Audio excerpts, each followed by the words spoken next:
5 choses à savoir sur la transplantation rénale. Après une transplantation rénale, le patient devra mener une vie saine et suivre une alimentation équilibrée. De plus, il devra éviter complètement l'alcool et le tabac. Les reins sont les organes auxquels nous ne pensons pas toujours, à moins de souffrir d'un problème de rein.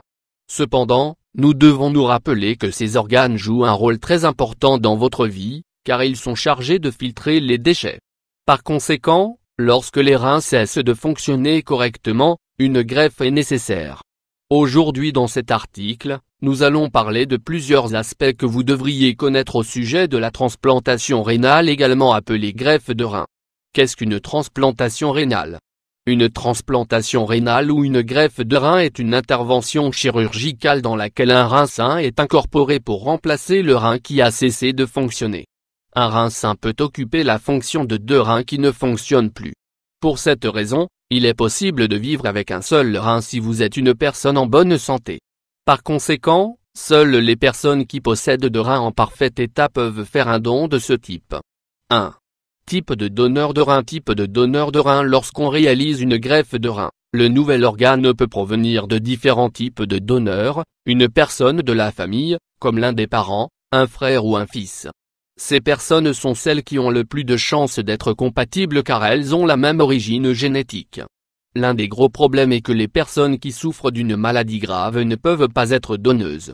Un donneur non lié au patient, tel qu'un ami ou un conjoint. Bien que cela soit moins habituel, c'est une option viable quand vous ne pouvez pas attendre d'avoir un organe d'un autre possible donneur.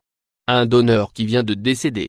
Une personne qui est récemment décédée pour une cause autre qu'une maladie rénale et qui a exprimé son désir d'être un donneur.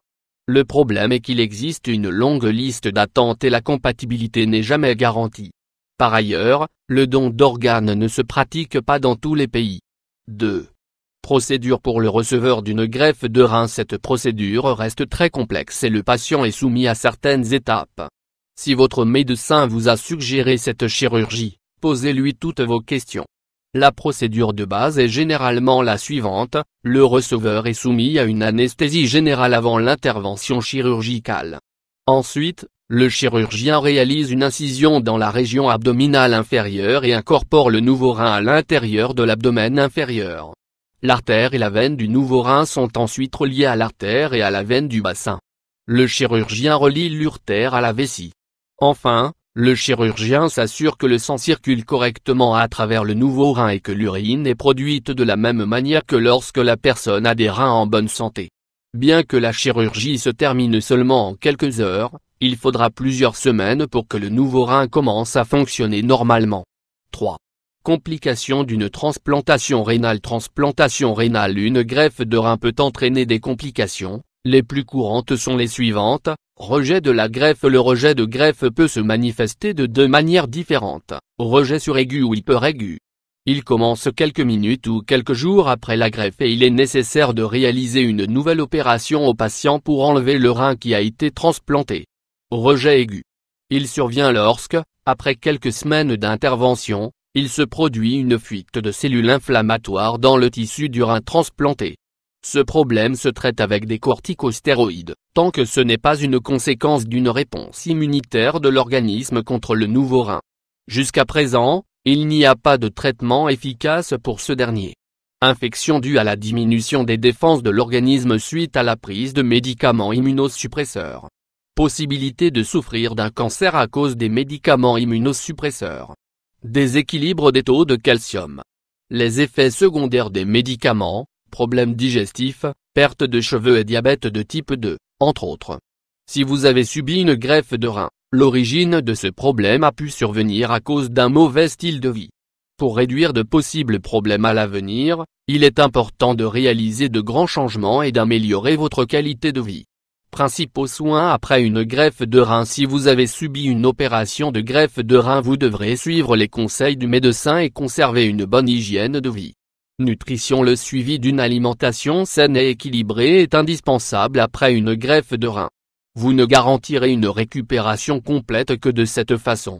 Suivez les instructions du médecin et consultez un nutritionniste pour déterminer les portions et les aliments appropriés.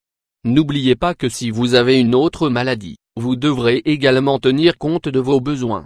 Exercice. Il est normal qu'après une greffe, vous vous sentiez faible à cause de la perte de masse musculaire qui vous a affecté lorsque vous étiez malade. Par conséquent, après l'opération, votre médecin vous recommandera un programme d'exercice ou de physiothérapie. Évitez à tout prix d'arrêter ces exercices ou d'en faire trop. Au début, vous vous sentirez fatigué, mais avec le temps votre corps retrouvera son énergie et sa condition physique. Les reins jouent un rôle très important dans notre santé, non seulement parce qu'ils éliminent les déchets à travers l'urine, mais également parce qu'ils filtrent le sang et participent à la production de certaines hormones importantes. C'est pourquoi il est nécessaire de garder des bonnes habitudes de vie, en évitant au maximum les sources de toxines et en apportant les nutriments essentiels grâce à une alimentation équilibrée et complète. Découvrez les aliments qui peuvent vous aider à prévenir des problèmes d'insuffisance rénale.